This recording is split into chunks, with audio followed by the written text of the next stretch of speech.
Bonjour à tous. Dans de précédentes vidéos, nous avons déjà parlé de la Vierge Marie et de son rôle crucial dans le plan de Dieu pour l'humanité. Nous avons parlé du message qu'elle a délivré à Fatima et qui reste d'actualité, qui sera peut-être pour nous bientôt d'une actualité brûlante. Nous allons maintenant parler dans une série de 4 vidéos du sulfureux troisième secret de Fatima. Non pas pour faire croire qu'on est capable de révéler entièrement le secret, mais pour en retracer les parties, les bribes du secret révélées par des sources fiables, en particulier le pape Jean-Paul II lui-même, dans des propos non officiels. Dans cette première vidéo de la série, nous allons montrer en quoi le troisième secret de Fatima est lié à la prophétie de la grande apostasie. Cette apostasie est un événement déclencheur de l'Apocalypse. Et aussi, sans chercher la polémique, nous dirons en quoi l'histoire du troisième secret de Fatima est intimement liée à l'histoire du Concile Vatican II, mais surtout à l'infiltration de la franc-maçonnerie au Vatican. Alors, quel est le célèbre et sulfureux troisième secret révélé par la Sainte Vierge pendant son apparition à Fatima au Portugal en 1917 ? Pourquoi tous les papes qui se sont succédés ont-ils obstinément refusé de le révéler, y compris le pape Jean-Paul II, dont la version du secret enfin dévoilée en l'an 2000 est très peu convaincante ? Même si la réponse à cette question va prendre un peu de temps, on peut faire cesser le suspense tout de suite. Le troisième secret de Fatima révèle très probablement, entre autres choses, que des loups déguisés en brebis infiltreront le Vatican, ce qui évidemment est un peu gênant à confesser pour le Vatican. D'autres éléments connus du troisième secret de Fatima et aussi le contexte de sa révélation pointent clairement vers la période de la fin des temps, appelée plus communément Apocalypse. Loin de la redouter, nous devons au contraire nous réjouir du retour de Jésus-Christ qu'elle annonce, et aussi nous demander quel sera le rôle et le sort des chrétiens qui vivront ces temps extraordinaires. Les apparitions de la Vierge Marie à Fatima au Portugal en 1917 sont célèbres pour le miracle impressionnant de la danse du soleil, où le soleil apparut tournoyer et s'avancer devant plusieurs dizaines de milliers de témoins. Mais la Vierge Marie a surtout révélé aux 3 enfants voyants de ces apparitions 3 secrets qui forment sa révélation. Cette révélation était accompagnée de demandes de prière, principalement de la prière quotidienne du chapelet. Le premier de ces secrets était la vision de l'enfer et des peines réservées aux damnés, accompagnée d'une demande de prière pour la conversion des pécheurs. Le deuxième secret était l'annonce de la fin prochaine de la Première Guerre mondiale, de l'avènement de la Seconde Guerre mondiale sous le règne du pape Pie XI et des persécutions des chrétiens par la Russie communiste. Ces malheurs pouvaient être évités si les hommes écoutaient les demandes de Notre-Dame et si le pape et les évêques du monde consacraient la Russie à son cœur immaculé. Malheureusement, ces demandes n'ont pas été écoutées et on connaît la suite des événements. Le troisième secret de Fatima est ce qui nous intéresse particulièrement ici. Il est lié aux prophéties sur la grande apostasie dans l'Église catholique. Par l'expression grande apostasie, il faut comprendre un reniement massif de la foi catholique dans les sociétés historiquement chrétiennes. Cette grande apostasie doit être l'événement déclencheur de la venue de l'Antéchrist et de l'Apocalypse dans la tradition chrétienne. L'Apocalypse se termine par le retour de Jésus-Christ, qui annonce lui-même l'apostasie dans l'évangile de Luc, chapitre 18, verset 8, en posant la question « Quand je reviendrai, trouverai-je encore la foi ?» Le livre de l'Apocalypse de Saint Jean comprend le jugement de Jésus-Christ sur les différents types de chrétiens à travers l'histoire.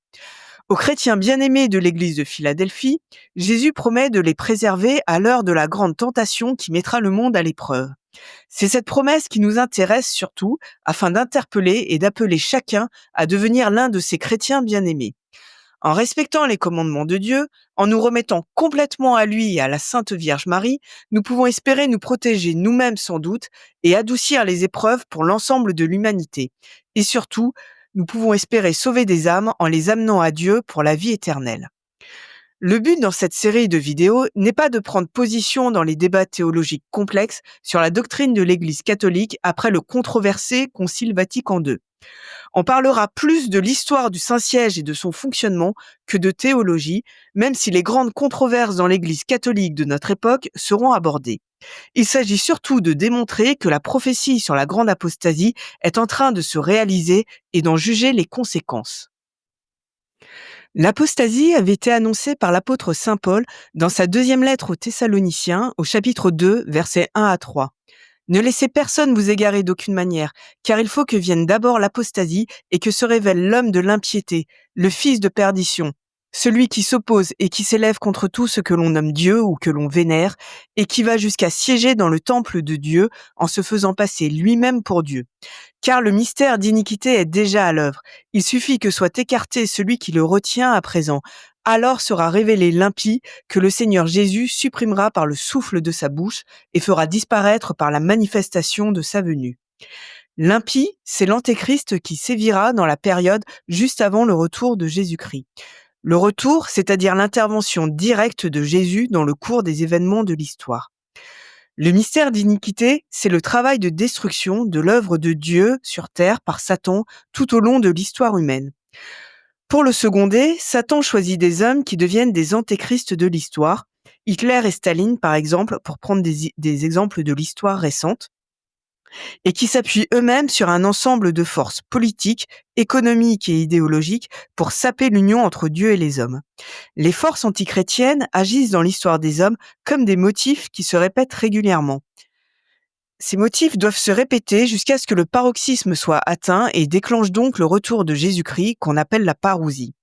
Toute la question est de savoir ce qui retient l'Antéchrist et ce qui, au contraire, le révélera au monde. Et la réponse à cette question est vraisemblablement liée au troisième secret de Fatima et au Concile Vatican II.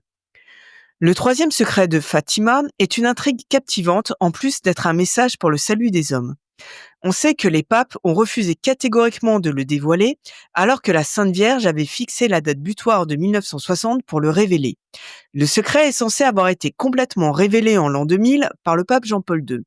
Il se résumerait à une vision d'Apocalypse où des hommes, figurant apparemment le pape, des évêques et des laïcs, se font assassiner par des soldats dans une ville en ruine. La vision n'aurait été accompagnée d'aucun message ou demande plus explicite de la part de Notre-Dame, ce qui est assez surprenant puisque ces deux autres révélations étaient au contraire claires et concrètes. Le Vatican affirme que le troisième secret prédisait l'attentat qui a blessé Jean-Paul II en 1981 et donc que le message du secret est caduc depuis cette date. Comme si Notre-Dame avait fait bouger le soleil devant 70 000 personnes juste pour avertir que Jean-Paul II allait passer quelques jours à l'hôpital en 1981. Et pourquoi fixer la date butoir de 1960 pour révéler un événement qui s'est produit en 1981 ? En plus, cette version rassurante du secret n'a rien à voir avec les confidences privées que Jean-Paul II a faites par ailleurs. Tout ça n'est pas crédible. Manifestement, la Vierge Marie a révélé un secret très gênant pour le Vatican. Le secret devait être révélé au plus tard en 1960 ou à la date de la mort de la voyante Sœur Lucie, si celle-ci devait décéder avant 1960. Sœur Lucie est l'une des 3 voyants de l'apparition de Fatima et elle était âgée de 10 ans à l'époque des faits. Une fois adulte, elle deviendra religieuse carmélite, cloîtrée dans un couvent au Portugal, où elle aura de nouveau des visions de Notre-Dame et de l'enfant Jésus. Elle rédigera et cachètera le troisième secret à une époque où elle était gravement malade et avait frôlé la mort. Puis ensuite, elle écrira ses mémoires. La date butoir de 1960 est emblématique car à cette date commencent les travaux préparatoires du Concile Vatican II qui est unanimement considéré comme le 1789 de l'Église catholique, c'est-à-dire comme une révolution. C'est un concile qui va révolutionner l'Église catholique pour ses orientations théologiques, son rapprochement avec les autres religions et la nouvelle messe qu'il va instaurer. Immédiatement rejeté par les catholiques traditionnalistes et encore très contesté aujourd'hui, le concile se terminera fin décembre 1965. La nouvelle messe sera approuvée par le pape Paul VI en 1968 et mise en œuvre à partir de 1969. Le concile et surtout la nouvelle messe, la messe dite Paul VI, seront suivis d'une chute brutale, spectaculaire, inédite et même inexplicable de la foi catholique. Les prêtres se défroquent en masse et les chrétiens cessent du jour au lendemain d'aller à la messe. C'est comme si l'Esprit Saint s'était retiré brusquement du monde à partir de 68. Certains contestent ce phénomène et disent que les démissions de prêtres, par exemple, avaient commencé dès les années 50. C'est possible parce qu'à l'époque, comme on verra, le verre était déjà dans le fruit du Vatican. Mais il y a quand même eu un effet mai 68 majeur. Si Dieu a permis que le monde se détourne de lui et de son Église avec la révolution hédoniste de mai 68, c'est bien parce que son Église n'a pas trouvé suffisamment grâce à ses yeux pour qu'il veuille l'empêcher.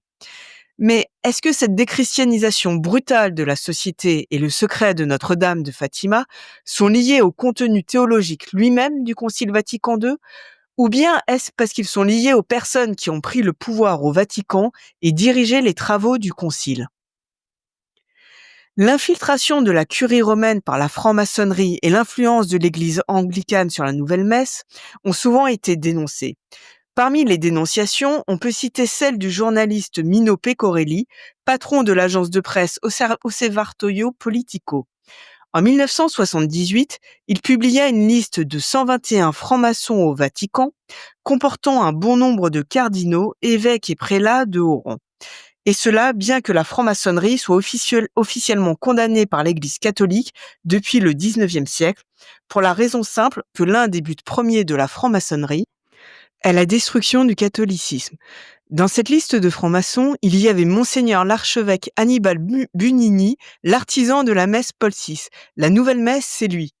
Il aura été, dans sa carrière ecclésiastique, secrétaire de la commission préparatoire du Concile Vatican II pour la liturgie, puis secrétaire de la commission pour l'application de la Constitution sur la Sainte Liturgie, puis secrétaire de la Sacrée Congrégation pour le culte divin.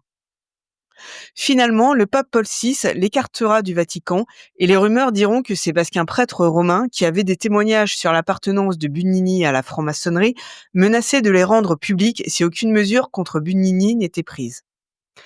Quant à Mino Pecorelli, il sera assassiné par balle 6 mois après la publication de la liste de francs-maçons. Les principaux accusés de son assassinat seront condamnés par la justice, puis graciés par une cour de cassation. Les élites franc-maçonnes et protestantes ne rêvent que d'une chose depuis leur création, et on parle bien évidemment des élites et pas de la masse des adeptes sincères, c'est de détruire le catholicisme. Leur infiltration au sommet de la hiérarchie de l'Église catholique est évidemment un sérieux problème. On pourrait objecter qu'il y a déjà eu dans l'histoire de l'Église des personnes peu recommandables au sommet de sa hiérarchie. Mais là, on ne parle pas uniquement de personnes qui recherchent le pouvoir et les richesses, on parle de personnes qui cherchent à détruire le catholicisme de l'intérieur. Au mystère du sulfureux troisième secret de Fatima s'ajoute même celui d'une intrigue policière. Un collectif milite depuis des décennies pour la reconnaissance de la disparition de Lucy Dos Santos vers 1959. Ce collectif pense qu'elle a été assassinée et remplacée par un sosie. Ceux qui propagent la thèse d'un assassinat de Lucy Dos Santos prétendent qu'à partir de 1960, date fatidique à laquelle le troisième secret devait être révélé au monde entier, Sœur Lucie devient soudain inaccessible aux visites, en particulier aux visites de son confesseur de toujours depuis qu'elle est entrée dans les ordres. Photo à l'appui, ce collectif affirme que l'apparence de Sœur Lucie après 1960 montrerait des différences frappantes avec celle d'avant les années 60. Elle n'aurait pas la même forme de menton ni la même dentition. Il y aurait des fossettes chez l'une et pas chez l'autre, un sourire en U inversé chez l'une et pas chez l'autre, une sœur qui fait nettement plus jeune dans les années 60 que dans les années 40. Il n'est pas question ici de faire une enquête sur le sort de Sœur Lucie.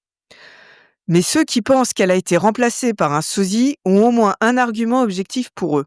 Officiellement, Sœur Lucie est décédée à 98 ans, ce qui ne correspond pas du tout à l'espérance de vie d'une femme née dans un milieu social modeste au Portugal en 1907.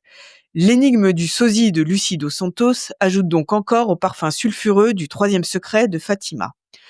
Dans la vidéo qui suit, nous allons parler du lien entre le troisième secret de Fatima, le Concile Vatican II et l'actuel synode sur la synodalité de l'Église catholique. Merci de m'avoir écouté, n'hésitez pas à liker, diffuser cette information et pourquoi pas à nous rejoindre dans le monde non virtuel. Bonne journée et que Dieu vous bénisse.